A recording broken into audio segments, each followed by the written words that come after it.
Hi, we're back to you from Valley Prep Tutoring Services in Los Angeles, California. And this is part 2 of our training about the Idea Bank and the way it can help you with your essays for those college tests. And one thing I wanted to share with you, I just think this is a great little resource. I don't, work for Princeton Review. I don't get any money for this, but I think it's a great little box. 500 flashcards. There are other, resources online that you can find that are similar. Every word you'll see on the board I pulled out of this box. I've been using it for years with my own students. But it's a wonderful opportunity to begin plugging in elevated vocabulary. So what we're talking about in this lesson is the importance of planning ahead for your essay and having words that you know are going to work with that particular idea that you are going to potentially be using on your writing. So for example, personal experience, if I do decide to write about a volunteer trip, maybe I made a trip to a part of Mexico that had been impacted by poverty or an earthquake, a hurricane, who knows what happened. I might want to pre-plan words that would work with that particular idea. For example, elitist. Maybe I recognize some of the elitist tendencies in my own culture and realize that it might be important for me to be exemplary in my behavior toward these other citizens so that they would become compassionate with me and we would have sort of an empathetic exchange of human kindness. So exemplary and elitist might be words that would work with that. There are others, of course. Overcoming an obstacle. Maybe at first you were wary that this was going to be something that could just take you completely out of the kind of life you were trying to achieve for yourself, but you discovered that in fact you were quite resilient. So what we want to avoid are simplistic words. A lot of students don't realize it, but there's a tendency to use words like big, little, good, bad.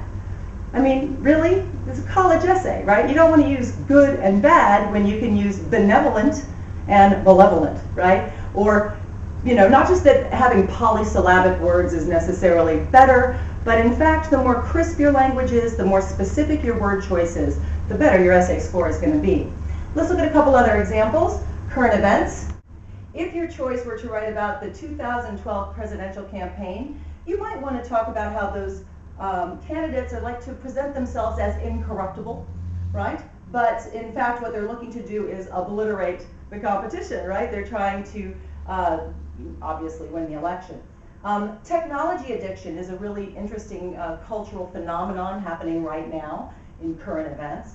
If you wanted to write about your friends and the fact that they have a penchant to check their text messages and their Facebook every 3 seconds while they're in class, despite the fact that they think it's a whimsical thing to do, in fact that it could have a very negative or sinister, and you can find some great words for that idea, impact on their lives.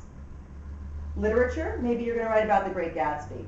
Well, we know that Jay Gatsby in that story has to overcome a very vitriolic antagonist in Tom Buchanan and the way that he sort of vies with him for the affection of Daisy. And we know that he undergoes a tremendous amount of self-improvement during the course of the novel, and he uses a regimen of what he considers self-improvement. That's arguable, isn't it? Because, of course, some of what he's doing isn't necessarily legal. But there you go. If you had a play, maybe you want to do Shakespeare, but maybe you want to do Arthur Miller's The Crucible. Most of you in 11th grade have read that. And if you wanted to write about that, it's canonized literature. It's something that would be appropriate. You could talk about the pious attitudes and behaviors of, Hale or even the other, like Danforth and some of the other characters in that play. But you could also talk about the pernicious behavior behind the scenes of some of those characters, that people aren't always what they seem to be.